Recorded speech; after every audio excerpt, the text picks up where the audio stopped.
2024 সালের 9ই আগস্ট সারা কলকাতা স্তম্ভিত হয়ে গেছিল একটা খবরে। আরজি কর মেডিকেল কলেজে একজন তরুণী ডাক্তারের রহস্য মৃত্যু, এবং তারপর বহু মানুষ নেমে পড়েছিলেন রাস্তায়। 14 তারিখ অর্থাৎ 14ই আগস্টের রাত সারা কলকাতা জেগেছিল, রাত জাগা হয়েছিল। তার নাম দেওয়া হয়েছিল তিলোত্তমা, কেউ বলেছিল অভয়া, কেউ বলেছিল কাদম্বিনী। তো যাই হোক, সেই অভয়া হোক, তিলোত্তমা হোক, কাদম্বিনী হোক, তার সেই আন্দোলন, তার জন্য গোটা বাংলার মানুষ, গোটা ভারতের মানুষ, এমনকি সারা পৃথিবীর বিভিন্ন প্রান্তের মানুষ রাত জেগেছিল, প্রার্থনা করেছিল যে অভয়া যেন বিচার পায়। এবং সেই অভয়ার ঘরেই আজকে এই মুহূর্তে আমি বসে রয়েছি।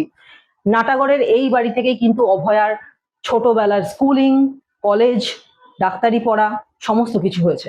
এবং আমার পেছনে যে ছবিগুলো দেখতে পাচ্ছেন, অভয়ারই বিভিন্ন সময়কার ছবি। তার ডাক্তারি সার্টিফিকেট, তার ডাক্তারি পাশের সার্টিফিকেট, তার বিভিন্ন প্রেসক্রিপশন বাঁধিয়ে রাখা, বিভিন্ন কিছু, তার একাধিক মেডেলস সব রয়েছে এখানে। শুধুমাত্র সেই মানুষটা নেই যাকে ঘিরে এত আন্দোলন, এত প্রতিবাদের ঝড় এবং এত ছবি। যার সেই মানুষটাই আজকে নেই, সে দেখতে পায়নি যে তাকে নিয়ে কি উন্মাদনা সারা পৃথিবীর মানুষ দেখিয়েছে।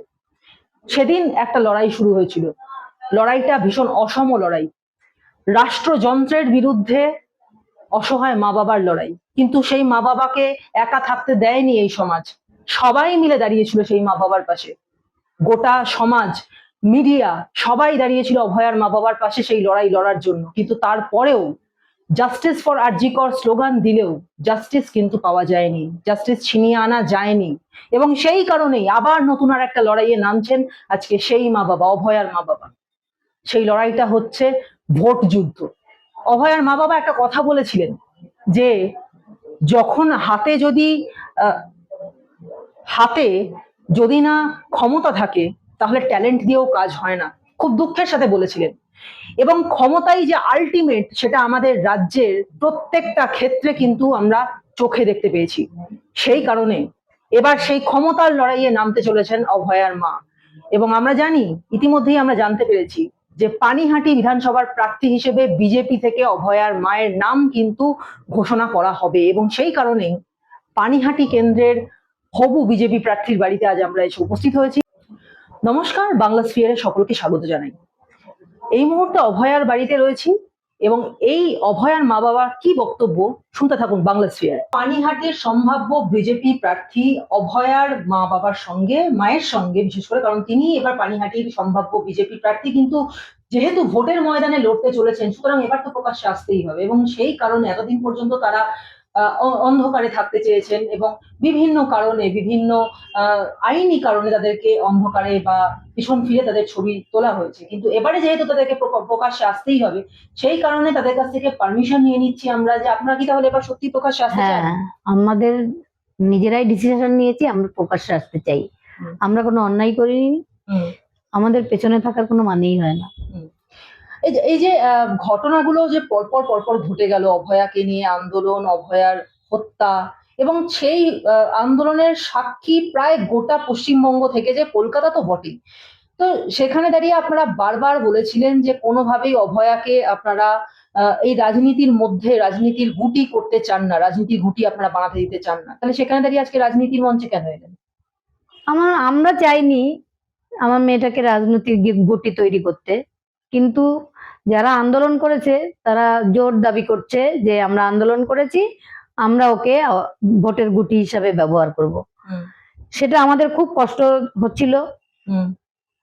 তারপরেও দেখেছি কালকে যে বিজেপি প্রার্থী হবে তিনি নারায়ণ ব্যানার্জি, তিনি দেখলাম সিপিএম থেকে হঠাৎ বিজেপিতে এসেছেন, তো তিনি জিততে পারবেন না। তখন আমি রাগ হয়ে গেল খুব, আর কাউকে পেল না বিজেপির প্রার্থী দেওয়ার জন্য। উনি সদ্য সিপিএম থেকে এসে বিজেপিতে যোগ দিয়েছেন, ওনাকেই প্রার্থী করতে হলো, আমি দাঁড়াবো। রাগ করে কৌস্তব বাগচিকে ফোন করলাম, কৌস্তব আমি পানিহাটিতে বিজেপি হয়ে প্রার্থী হতে চাই।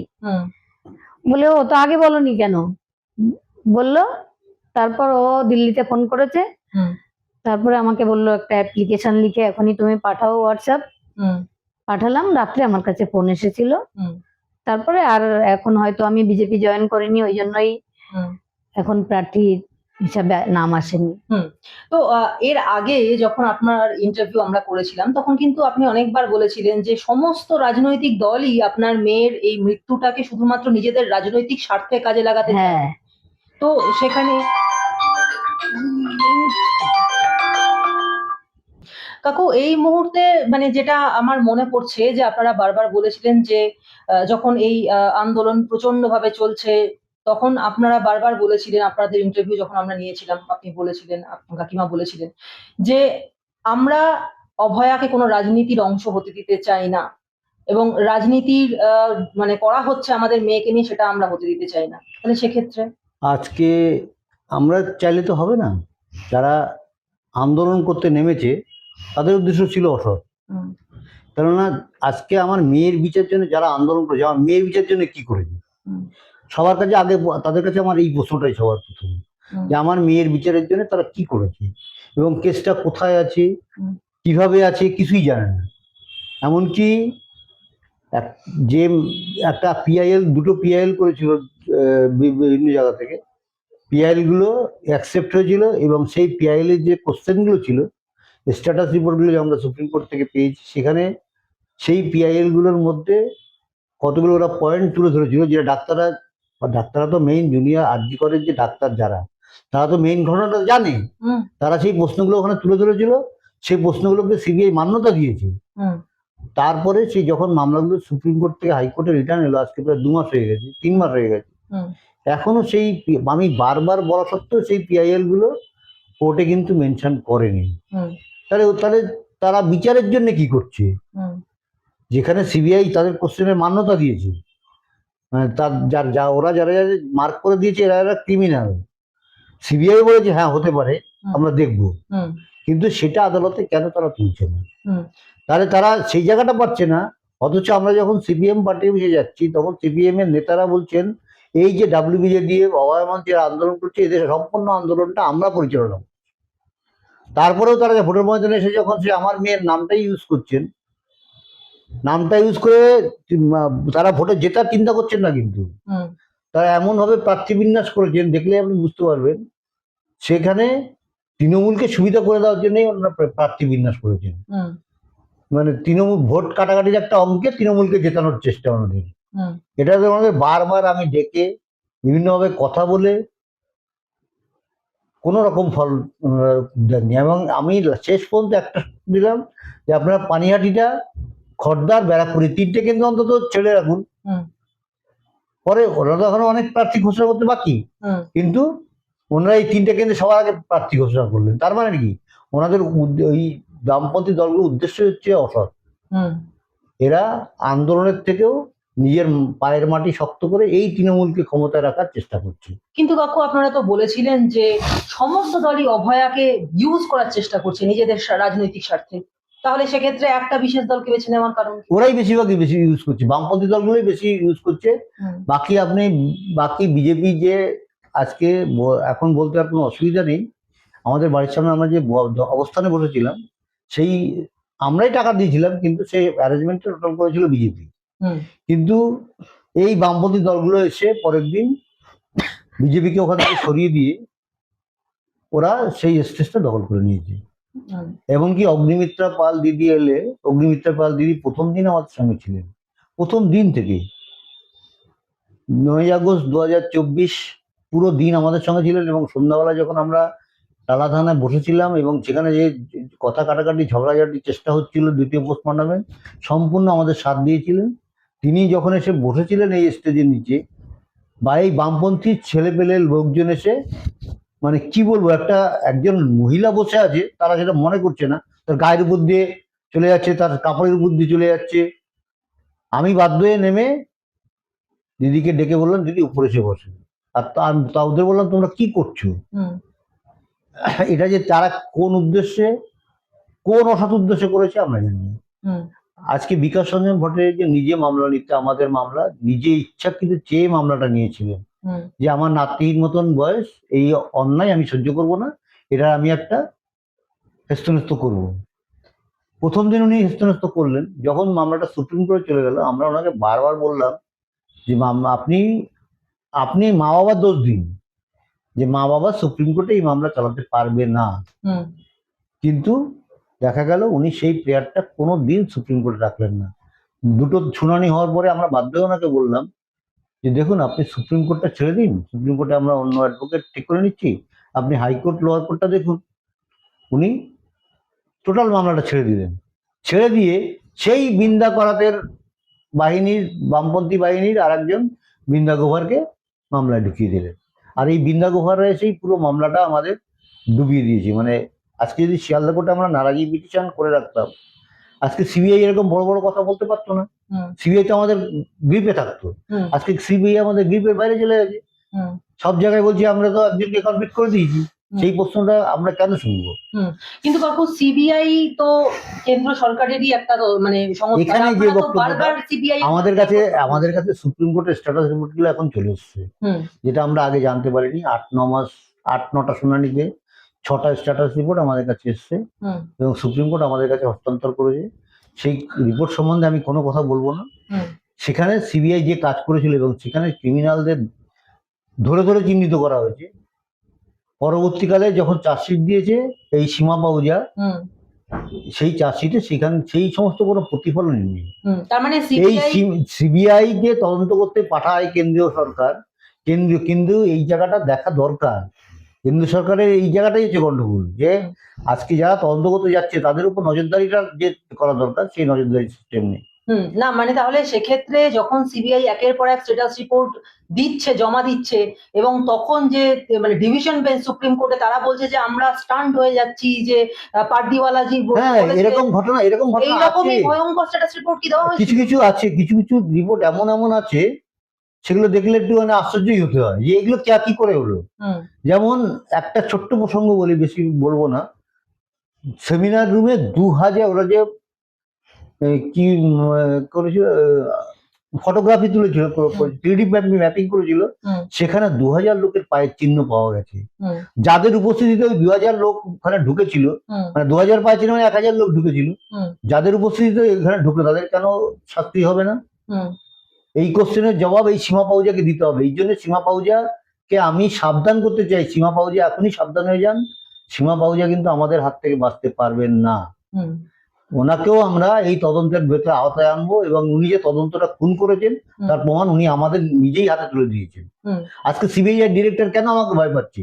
কারণ সিবিআই ডিরেক্টর তো পেপার দেখছে, পেপার দেখে তো সে তো আশ্চর্য হচ্ছে, কি বাবা এ কি, এই রিপোর্ট কাগজে আমার কাছে, অথচ চার্জশিটে কিছু তার প্রতিফলন নেই।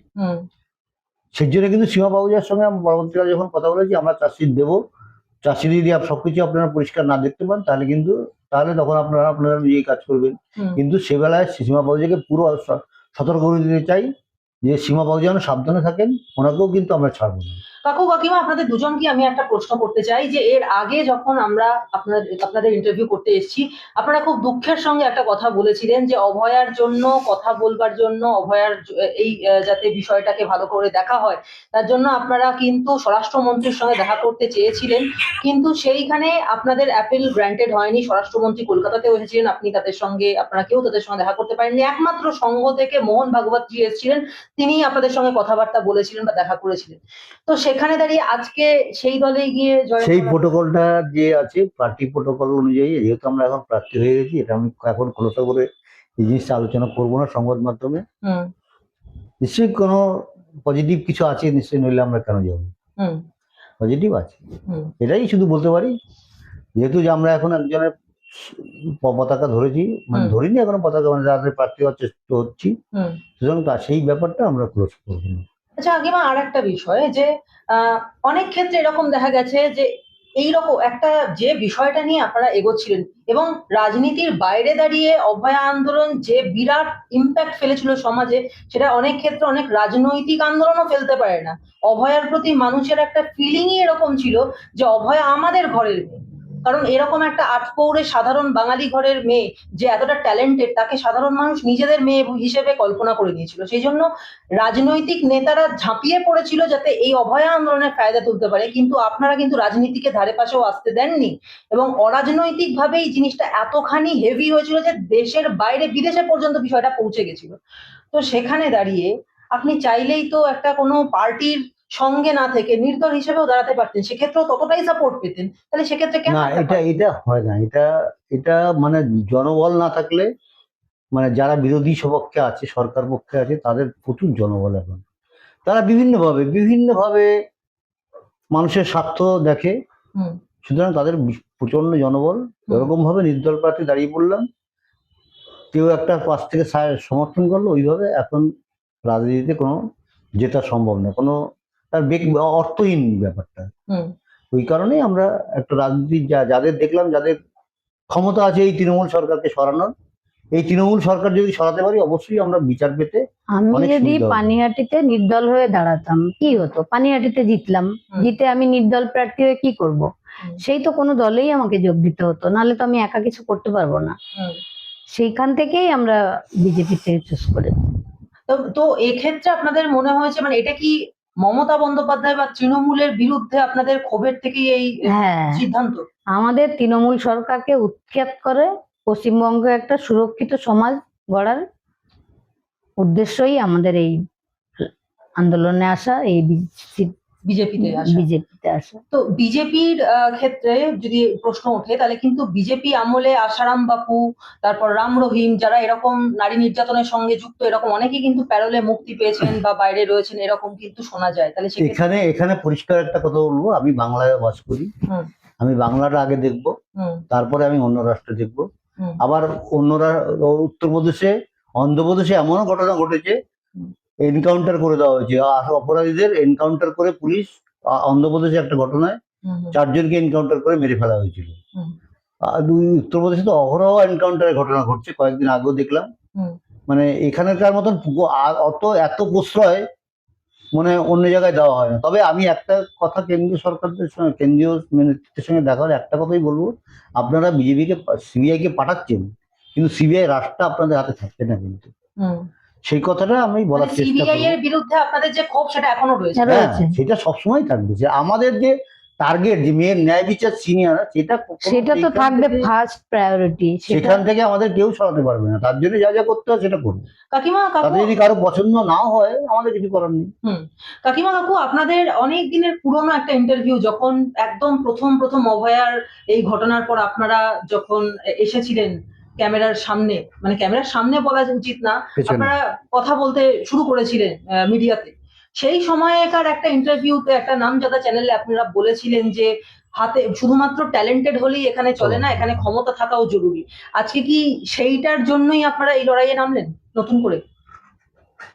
আমি বলেছিলাম আমার মেয়েটার এত মেধা সত্ত্বেও তার কর্মস্থলে খুন হতে হলো, এটা সমাজ আমাকে চোখে আঙুল দিয়ে দেখিয়ে দিল যে শুধু প্রভাবশালী হলেই হবে, মানে Talent থাকলে হবে না। শুধু মেধা থাকলেই হবে না, বাবা মাকেও প্রভাবশালী হতে হবে।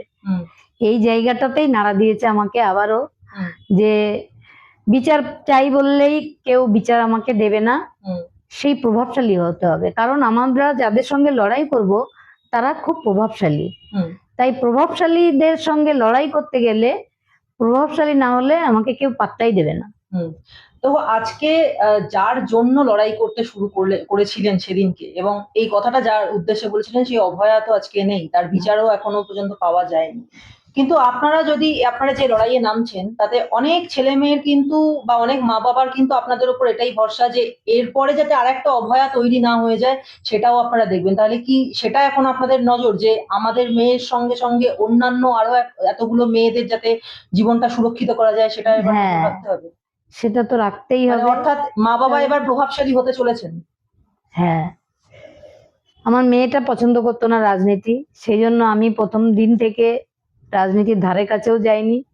কিন্তু এখন বিচারের যে লড়াইটা, সেটা এতটাই কঠিন হয়েছে, আমাদের মনে হয়েছে শুধু বিচার চাই বললে হবে না, প্রভাবশালী হতে হবে। প্রভাবশালী না হলে বিচারটা, এবং রাজনৈতিক ক্ষমতা হাতে না আসলে প্রভাবশালী হওয়া যাবে না। আর আমার মেয়ের বিচার পেলে কি হলো, আমার মেয়েটা তো আর ঘরে ফিরবে না, তার স্বপ্ন কোনোই পূরণ হবে না। সে শুধু কষ্ট করে করে অনেক ডিগ্রি অর্জন করেছিল, তারপরে তার বিয়ে বা তার যে স্বপ্ন যে আমি অনেক পড়াশোনা করে অনেক ডিগ্রি অর্জন করব, তাছাড়াও অনেক স্বপ্ন, সব তার সঙ্গে সঙ্গে শেষ হয়ে গেছে, সাথে সাথে শেষ হয়ে গেছে আমাদেরও স্বপ্ন। কিছুই নেই জীবনে আমাদের, আর কিছু পাওয়ার নেই কারো থেকে, শুধু মেয়ের বিচার। আর যাতে আমি একটা সুন্দর সমাজ যদি গঠন করতে পারি পরবর্তী প্রজন্মের জন্য, সেটাই আমার কাছে অনেক বড় পাওয়া হবে। এই এরিয়া থেকেই, মানে এই পানিহাটি থেকেই কিন্তু কলতান দাশগুপ্ত দাঁড়িয়েছেন, তো তার সঙ্গে কি আপনার কোনো কথা হয়েছে? তিনিও তো অভয় হ্যাঁ। আন্দোলনের একজন নামজাদা মানুষ ছিলেন। উনি এসেছিলেন আমাদের বাড়িতে, প্রথম দিনই এসেছিলেন। আমি সেদিনই ওনাকে বলেছিলাম, ভোটে দাঁড়াচ্ছ, ঠিক আছে, তুমি করেই কথা বলেছিলাম, যেহেতু উনি আমাকে কাকিমা বলে ডেকেছিলেন, তো তুমি তো ভোটে দাঁড়াচ্ছ, তুমি কি জিততে পারবে? এইখানে দাঁড়িয়ে বলছে, হ্যাঁ আমি অভয়া আন্দোলন করেছি। আমি বলছি, অভয়া আন্দোলন করেছো, তোমার জেল খাটতে হয়েছে, তো আমি তো তোমাকে বলিনি আন্দোলনটা করতে, বলেছি কি? বলিনি। তুমি নিজে থেকেই করেছো সেটা। তার জন্য তুমি আমার মেয়েটাকে ভোটের মঞ্চে ইউজ করতে পারো না, তুমি ভোটের মঞ্চে আমার মেয়েকে ইউজ করবে না। এটা বলার পরেও তাদের ইস্যু শুধু অভয়ার আন্দোলন করেছি তাই আমাদের ভোট দাও, এটাই তাদের ইস্যু। আমার মানে প্রতিবাদটা এখানেই। তারা শুধু, ঠিক আছে অভয়ার বিচার হয়নি, এটা সবাই বলুক, যে বিচারটা হলে ভালো হতো, এটা বিচারটা পাওয়ার জন্য যে লড়াই সেটা জারি থাকবে, শুধু সেটা নয়, তারা অন্যান্য সেই দিনের যে ভিডিও ফুটেজ গুলো পরপর পরপর মিডিয়াতে আনছে, এটা দেখে বাবা মার যে কতটা কষ্ট হয় সেটা তারা বুঝতে পারছে না। আমি সেই কষ্ট থেকে, সেই রাগ থেকে মনে একটা জিদ এসে গেল, আমিও ভোটে দাঁড়াবো। তাহলে শেষ পর্যন্ত সেই অভয়াই কিন্তু ভোটের বড় ফ্যাক্টর হয়ে উঠল। হ্যাঁ, মানে আপনারা না চাইতেও আপনাদের মেয়ে ভোটের ফ্যাক্টর হয়ে উঠলো, এবং সেক্ষেত্রে মা বাবার ফেভারেই মেয়ে এসে দাঁড়ালো। কোনো অদৃশ্য জায়গা থেকে অভয়াই আপনাদের পেছনে সবচেয়ে বড় শক্তি হয়ে দাঁড়িয়েছে। হ্যাঁ, তাই তো? ও আছে সব সময় আমার সঙ্গে। আমরা দুজন হইনি এখনো, আমরা তিনজনই আছি আমি মনে করি, নালে আমি বাঁচতে পারি না। যখনই আমার মনে হয় ও আর আমার কাছে নেই, তখন আমার যে এত হতাশা তৈরি হয় সেটা আমি কল্পনা করতে পারি না। ও আছে আমার কাছে, ও আমার হৃদয়ে রয়েছে। আমি যতদিন বেঁচে থাকবো এইটা নিয়েই বেঁচে থাকতে হবে আমাকে। অভয়া না থেকেও কিন্তু আছে। ভোটের মঞ্চে অভয়াকে কোনোদিন আনতে চাননি অভয়ার মা বাবা, কিন্তু তারপরেও অনেক চেষ্টার পরেও কিন্তু অভয়া ঠিক এসেই গেল ভোটের ফ্যাক্টর হয়ে, এবং সেক্ষেত্রে অভয়া সবচেয়ে বড় শক্তি হয়ে দাঁড়িয়েছে আজকে মায়ের। সবসময় আমরা জানি যে একটা মেয়ে যখন বড় হয় তাকে শক্তি দেয় পেছন থেকে তার মা, কিন্তু এক্ষেত্রে ব্যাপারটা একটু উল্টো হয়েছে। আজকে মায়ের শক্তি হয়ে উঠেছে মেয়ে, না থেকেও যে রয়েছে। আরো এরকম এপিসোড দেখতে চোখ রাখুন বাংলা স্ফিয়ারে। রক্ত এই অভয়ার রক্ত, জয় শ্রীরাম, জয় শ্রীরাম। আমরা সবাই একটু হাত মিলাবো। নারী শক্তি জিন্দাবাদ, নারী শক্তি জিন্দাবাদ, নারী শক্তি জিন্দাবাদ।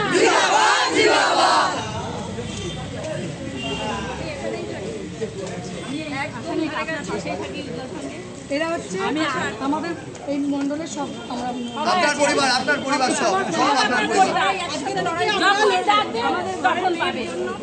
আপনার মেয়ের যদি কেউ মোচা আনতে পারে, আমাদের মেয়ে যদি বিচার আনতে পারে, তার জন্য আমরাই পারবো, আনতেই পারবো, আনতে হবেই হবে।